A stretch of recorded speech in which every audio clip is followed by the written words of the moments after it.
Hi, I'm John Stevenson, and we'll be looking at the Roman Republic in our continuing survey of ancient history as a framework for the Bible. To understand Rome, we have to start with the Italian peninsula, centrally located in the Mediterranean. It's surrounded on three sides by water. That's what makes it a peninsula, and yet it's relatively close to other landmass areas. Notice how the peninsula is shaped like a boot, and it's kicking Sicily. Some have remarked that that's maybe symbolic of other things. But there's not a great distance from other land masses, so that they're fairly easily navigable from one to the other. We're bordered on the north side by the Alps, and both that water and the Alps in the north are going to serve as restrictions to travel. It will limit the means by which people arrive in Italy, and yet at the same time it doesn't completely close it off. So we will have migrations coming in from a relatively early age.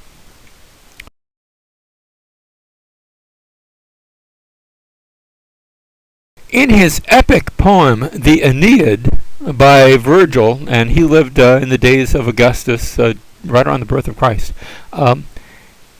he starts off, "I sing of arms and the man, he who, exiled by fate, first came from the coast of Troy," that's the same Troy from the Trojan War, "first came from the coast of Troy to Italy, and to Lavianan shores, hurled about endlessly by land and sea, by the will of the gods, by cruel Juno's remorseless anger, long suffering also in war, until he founded a city, and brought his gods to Latium. From that the Latin people came, the lords of Alba Longa, the walls of noble Rome." So Aeneid then is the legendary founder of the Latin people and ultimately of the city of Rome, although he doesn't actually found Rome, even according to Roman legends. The story goes that when Troy was fell, remember the legend had it that the Greeks had besieged Troy for 10 years and unable to take it. They finally built the Trojan horse and presumably sailed away, and the Trojans brought the horse into the city of Troy thinking it was a present from the Greeks in honor of Poseidon. Unknown to them, the Greeks had hidden a contingent of Greek soldiers inside the horse. Hence we have the old phrase, "Beware of Greeks bearing gifts," because you never know what's on the inside of that. And so Troy fell, and in Homer's Iliad, telling of the fall of Troy, there's a minor character there by the name of Aeneas. Now, the same Aeneas, the Romans picked up that character, and they said he was there at the fall of Troy, and he fled the city with his father on his back and holding the hand of his little son. And they got on a ship and they sailed across the Mediterranean. They stopped for a time in North Africa, a place that's eventually going to be Carthage. And he meets Dido, the queen of that area, and she falls in love with him. And they have a sort of a romance. But he's off to do his own thing. And he finally comes to Italy, where he's going to found the Latin race. So he comes to Italy, and it will be his people, many hundreds of years down the road, that will found the city of Rome.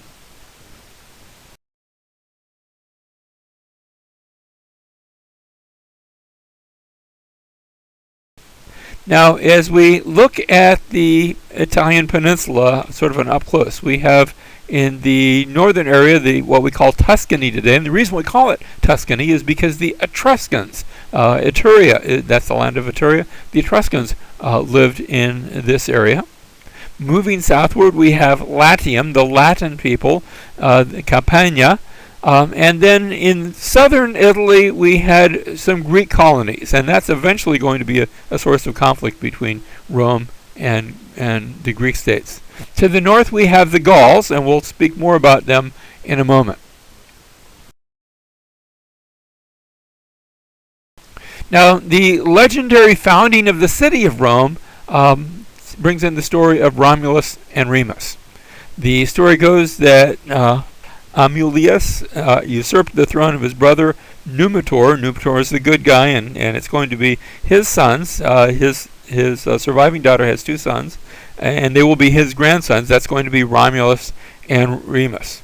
And these twin boys are set adrift on the Tiber. Now that's not to save their life, like in the Moses story. This is actually to take their life. They're castaways. You would take a baby you don't want and expose that baby to the elements. And so they're set adrift on the Tiber River, put into the hands of the gods, and that's the idea. They're going to be swept away and they'll die. But instead of dying, they're suckled by a wolf, and then they are found and raised by a farmer.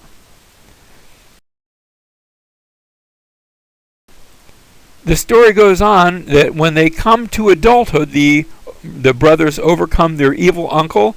They restore their father to his throne. Now, they could stay and be heirs of their father, but they want a kingdom of their own.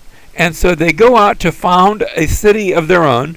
And are they going to call that city after Romulus, or will it be Remus? And the boys can't quite agree. First of all, they're looking for a location, and Remus says, well, I saw this sign, these birds, and Romulus says, well, I saw more birds than that. And so they're arguing about where it's going to be. They see these various omens, and they each begin to build a city. Now, it's going to be a very small city to start off with, a little palisade and, a little tiny wall.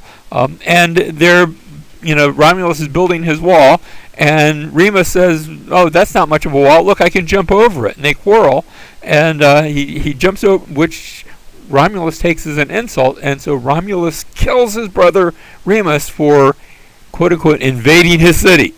Just jumped over the wall.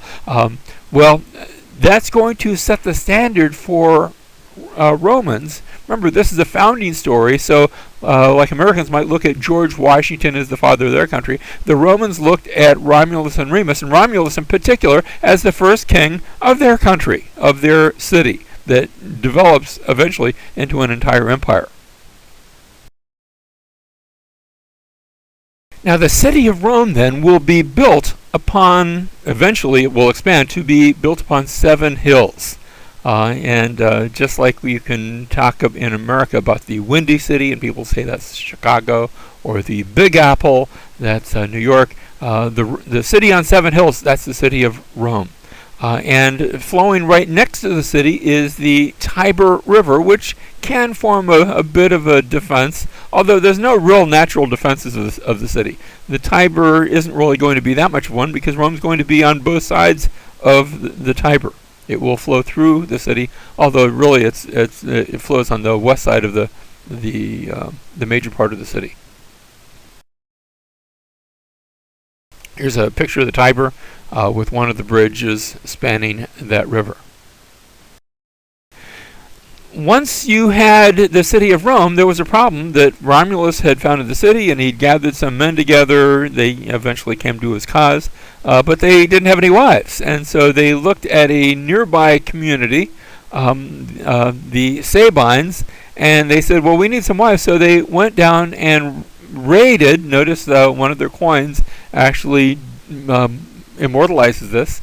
They went down, raided, and captured for themselves women who became the wives of the city. And so they took great pride in that, and then not only conquered the Sabines, but then gave them citizenship. So that's going to be the pattern. The pattern of Rome, as it begins to grow, is that they will have neighbors that they don't look at very neighborly. In fact, they look at them with some suspicion, and they'll conquer those neighbors, but then they'll take those neighbors and make them part of their community. And so Rome expands from being a city to an area, to a kingdom of Rome. And now that they've conquered those neighbors, there'll be correspondingly new neighbors that were next to the old neighbors. And now that they see that as a threat, and they conquer them, but then they make that part of their community as well. So Rome begins to grow so that instead of just the city, you begin to have the larger community of, we can call them city-states, but they're not self-governed. They're all answerable to Rome. Now, the Roman qualities looked at things like discipline. That was one of the chief ones. A Roman viewed himself with great discipline, that he held himself in check. He wasn't frivolous as those Greeks were. He admired virtue, but when they said virtue, they were describing something different than what we mean by the word. Virtue in Latin means strength. And so it was a strength for what they considered to be a right cause. Now, we might look at their causes and we say, well, that's not all that right. But they justified it, and they saw it as a right cause. Strength and discipline, and also a quality called gravitas, a weightiness, from which we get our word gravity. And that didn't mean they were fat. What it meant that they carried themselves with a proper decorum. A Roman was always on parade. He was always before the watching world. Not like those Greeks who would party and laugh and play, and Greek might be in the theater, and the Romans would never do such a thing. Oh, they might go and watch the theater. They might watch a slave perform, but for a Roman to perform, well, Romans just didn't do that sort of thing. So, Greeks versus Romans, as we look at the contrast, Greeks admired delicacy, Romans admired enduring strength. The Greeks loved agility, the Romans loved power. The Greeks looked for beauty, the Romans looked in their architecture and in their painting for mass. The Greeks were very interested in style, the Romans were more utilitarian. Does it work? Rome was founded in 753 BC, and the reason we can be so exact on the date is that the Romans continued to use that date when they wanted to mark any sort of date. They would say, what year is it? Well, it's so many years after the founding of the city of Rome, and we've got other ways to compare that to the chronology the way we describe it. And so for several hundred years, the Romans were under a series of kings, of course, Romulus being the first of those, but then a number of other kings until we finally get to Tarquin the Proud. And the story of the birth of the Republic goes back to a day during the reign of Tarquin the Proud when some nobles had, I don't know if they were hunting or partying, but they began to discuss among themselves whose wife was the most prim, the most proper, the most noble woman of all, who had the best wife. And they put some wagers on the table, and they went to one fellow's house, and his wife was out throwing a party, and she was sort of cavorting and just having a nice time. And they went to another one's house, and she was maybe tying one on, or I'm not sure what she was doing, but it wasn't very pleasant. And then they went to the house of Collatinus.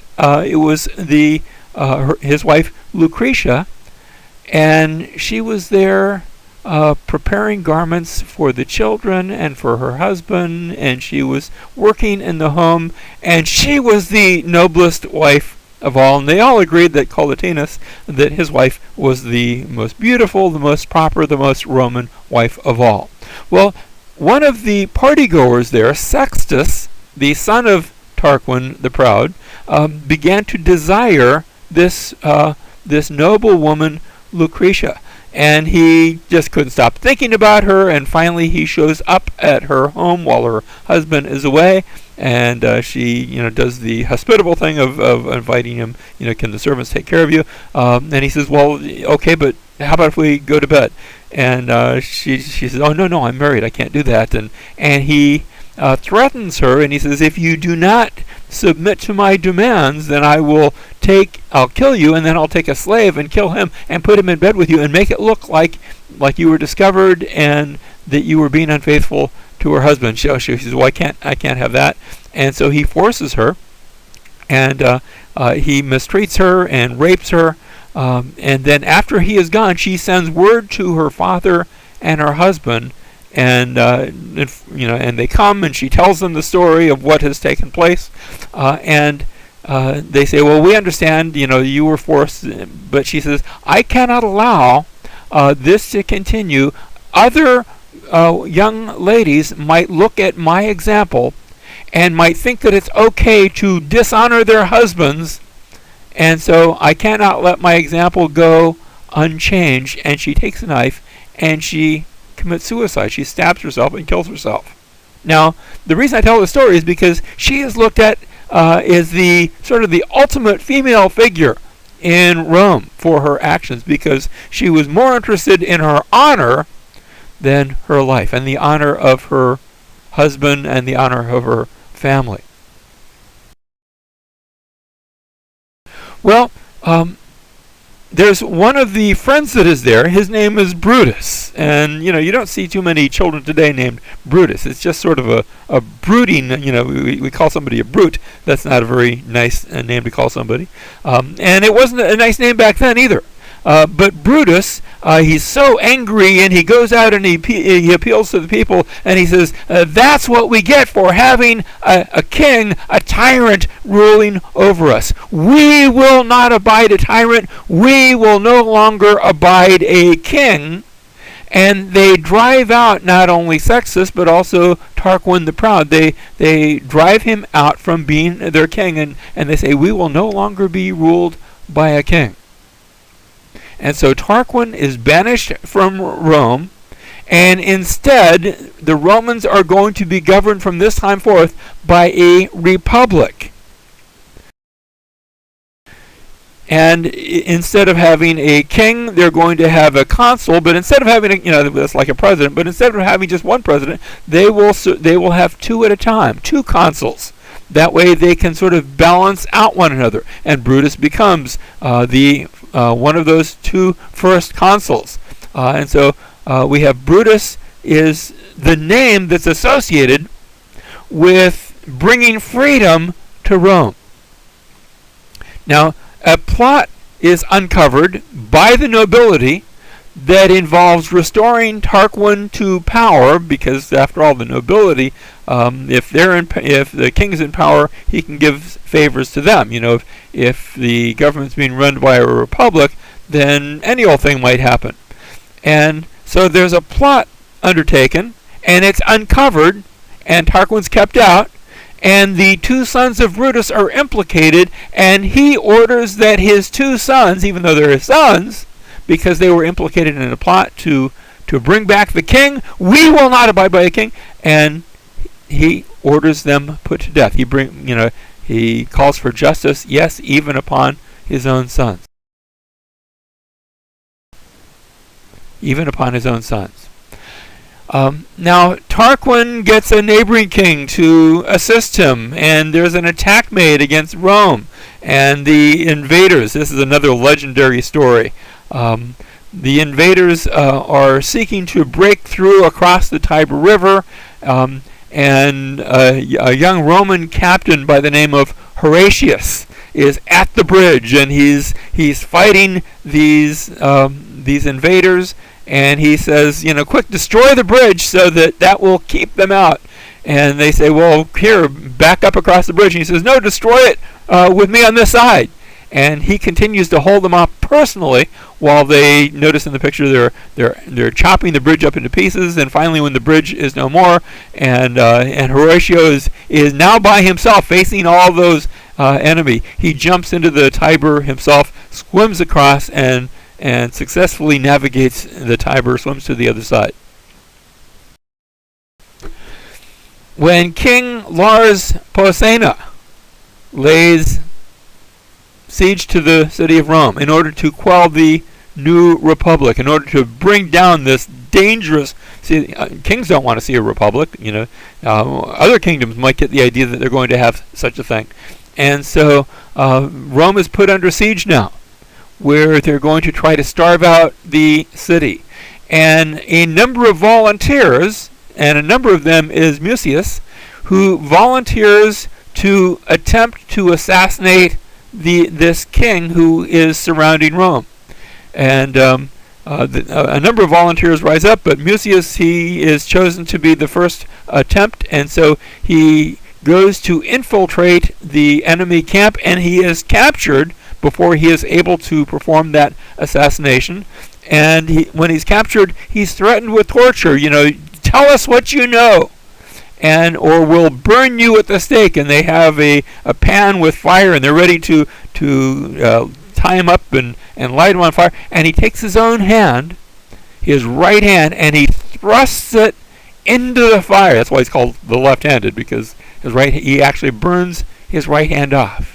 And he says, that's what I think of torture. I will gladly bear the pain. And there's 100 others that are just like me, waiting to come and assassinate you, King Lars Porsena.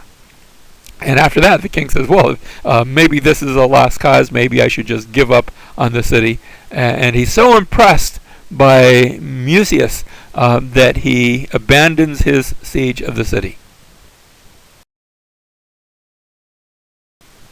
So Rome now has a republic, and in that republic we eventually are going to have a 3-house system, 3 areas of power. Notice all the power is no longer in the hands of a king. Instead, we're going to have the centuriate assembly that's made up of the citizens. It's going to go through a number of different names, but the assembly of the people. We also have a second assembly, the much more powerful one, known as the Senate. This is made of the rich people, the patricians, and they're usually rich. I said the rich people. Sometimes a patrician, they come from a long house where they were rich in the past, not quite so much, and occasionally you might have some wealthy merchants and so on that are in this centuriate assembly. But normally, it's the Senate that has the money, and the centuriate assembly that, well, they're usually less power, less money, and so on. And the third area is going to be the consuls, and initially it's the centurions that are choosing the consuls, although the Senate, because they've got the money, they can pay off the bribes, and they can affect that as well. But the consuls, and there's always 2 consuls. You always, that's the equivalent of the president.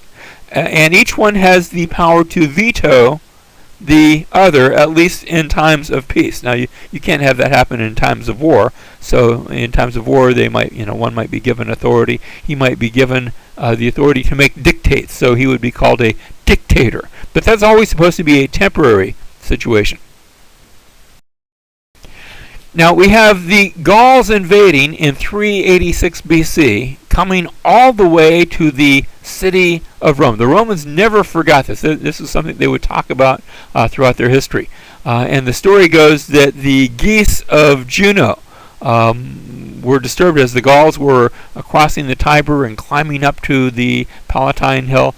That the geese of Juno started their clacking, and they sounded the alarm, and the Gauls were ultimately driven off.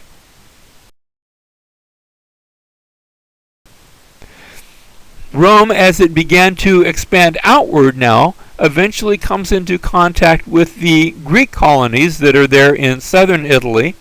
And here we have the Punic Wars. Oftentimes we talk about a Pyrrhic victory. And the reason we call that is because King Pyrrhus, a very great Greek king, he begins to fight a number of battles against Rome. And he and Rome go to war. And in the first battle, Pyrrhus wins a great victory. And the Romans lose. And not only do they lose in a big way. Of course, there are casualties on both sides.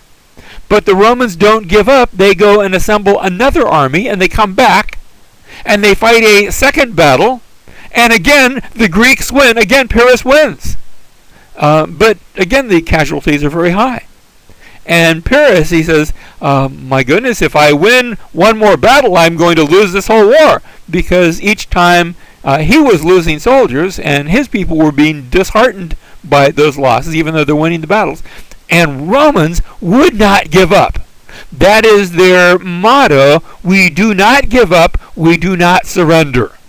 A Roman mother sending her son out to battle would say, bring back your shield or come back on it. That is, you don't give up. You don't surrender your shield. Either you come back with your shield or you come back dead.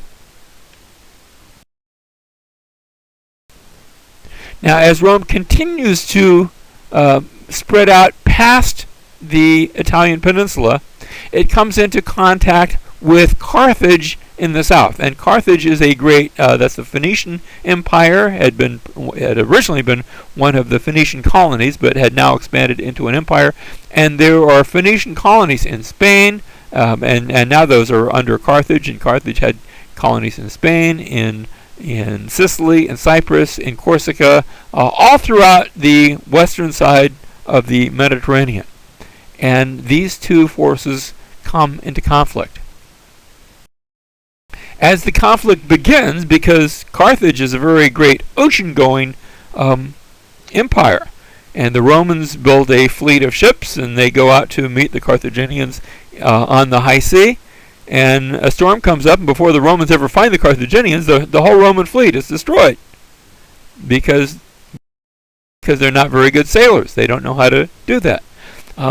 The story goes that the Romans find a Carthaginian warship that has washed ashore during a storm, and they take that warship and they duplicate it. They build a fleet of ships exactly using the same specifications as the Phoenician design. So now they have a fleet of ships, but they're still not very good at sailing those ships. And the way you would conduct naval battles, you would try to ram the other ship, and the Romans aren't very good at that. And so the Romans develop their own style of naval warfare, where they will sail up to the vicinity of an enemy ship, maybe pointing the right way, maybe not, and they will drop a bridge across from their ship to the enemy ship with a stake on it called a raven. Sometimes maybe, I guess, it would look like the beak of a raven. And then they would march across or rush across that bridge, and they would fight a land battle, but now it would be on the decks of ships. And so they utilize their own method, their own distinctive method for warfare on the high seas.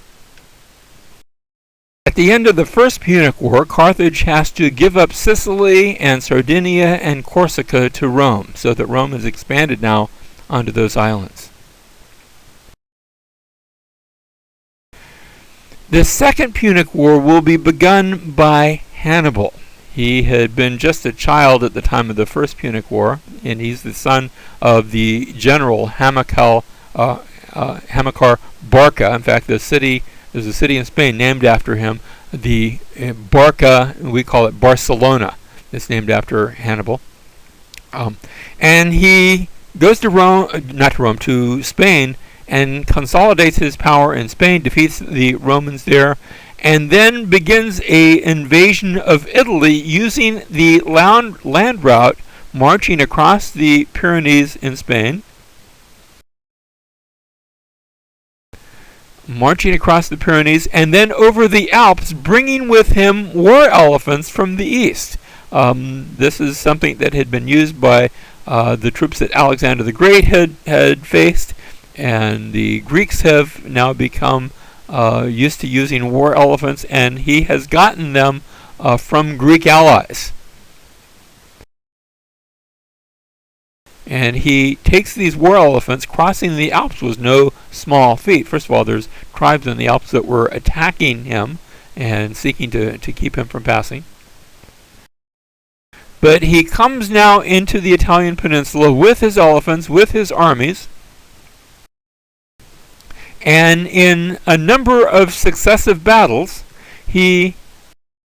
Hannibal wins time after time after time, resulting in tremendous casualties upon the Roman population. At the Battle of Cannae, there were something in the neighborhood of 70 to 80,000 Romans that are killed.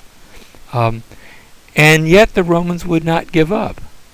And so Hannibal, when he marches up and down the Italian peninsula for 18 years, and winning each battle, but he's unable to capture Rome, and the Romans will not give up. Finally, they get commanders that instead of fighting Hannibal, they will just retreat before him. And the Romans send Publius Scipio. He's going to get the nickname Africanus. That's not his name at the beginning. He's one of the survivors of the Battle of Cannae. And he takes an army and he invades Spain. And he defeats the brother of Hannibal, Hasdrubal, that's in Spain. And then he sails to Carthage with his Roman armies, and he threatens Carthage. And at this point, the Carthaginians recall Hannibal back to quell this threat. And so Hannibal returns to Carthage with his forces, and there in the epic final battle of this is the Second Punic War, you have Scipio against Hannibal, and Scipio wins the battle. So that at the Battle of Zama, it's a defeat. Now, mind you, the Romans had suffered massive defeats time after time after time. Now Hannibal is defeated in one battle, and the Carthaginians give up. They surrender. You see, that's the difference between the Carthaginians versus the Romans. The story is told that years and years later, when they were old men, that Scipio and Hannibal met together. They had a meeting, not with armies around them, but just a personal meeting. And Scipio asked Hannibal, who has been the greatest general of all time? And Hannibal said, well, of course it was Alexander the Great, and Scipio granted that. And Scipio said, but who do you think was the second greatest general of all time? And Hannibal said, well, it was probably Pyrrhus. You remember that story of the Pyrrhic Wars, and he had a lot with which to contend, and he was a great general, even though he ultimately lost. And Scipio said, well, who do you think was the third greatest general? And Hannibal said, well, it's me. And Scipio said, well, who would you have called the greatest general if you had won the Battle of Zama, if you had beat me? And Hannibal says, well, then I would have been first. As if to say to Scipio, now that wasn't put down. It's not saying you're not great, but as if to say to Scipio, you're in a class all by yourself. I'm talking about Alexander the Great being the best, but you're far beyond even that. Now, even though there was peace between Carthage and Rome, there was an undercurrent, in fact, probably escalated by Cato the Elder, one of the statesmen, politicians on the Senate of Rome, and he would end each one of his speeches, Carthage must be destroyed. Now, he might be talking about something else entirely. We need to build new Romes, and Carthage must be destroyed. Let's celebrate, this certain feast, and Carthage must be destroyed. And so it was only a matter of time before there was a final return to that conflict. And the terms of the peace treaty were very heavy against Carthage. Carthage was no longer allowed to have a navy. They were no longer allowed to have an army. They could not go to war, which meant that they were neighboring African tribes that began to attack Carthage. And the Carthaginians weren't allowed to protect themselves because they had no army. And they said, well, they sent to the Roman Senate, can we please defend ourselves against these Numidians, these people that are attacking us? And the Romans said, well, we'll think about it. At the end of the Second Punic War, Carthage had to give up Rome, as well as her entire navy and pretty much most of her army as well. She was no longer permitted to engage in any military action without the direct permission of the Roman Senate.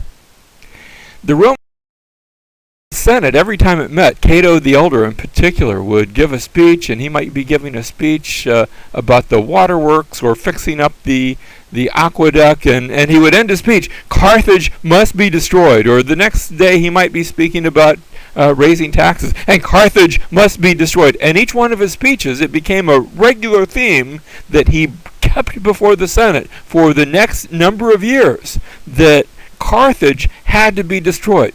Carthage, for its part, continued to exist for a time, and yet as Carthage began to be attacked by her neighbors, she would ask permission to Rome. Can we protect ourselves against these African tribes that are attacking us? And the Roman Senate would say, well, we'll think about it, we'll deliberate on it, and eventually Carthage got tired of being attacked by its neighbors, and Carthage defended itself, and the Roman Senate said, oh, you've broken the treaty, now we have to come and punish you. And the Romans sailed to Carthage to punish Carthage for this action. And the Carthaginians said, well, we apologize. And Romans said, the Romans said, we'll allow you to continue to exist, provided that you tear down your walls, that you abandon the city, and we're going to destroy the city and sow it with salt. And they said, well, we're not sure that we want to do that. And so the Romans proceeded to attack the city, and the Carthaginians held out for several years. But finally the Romans accomplished that and defeated Carthage, destroyed Carthage so completely that when you go to Carthage today, you can find ruins, but the ruins that you find are of a later rebuilt, 100, 200 years later, Carthage is eventually rebuilt as a Roman colony. There are virtually no ruins left of the old Phoenician Carthage. Now, after this, Rome is going to find itself in conflict with Greece.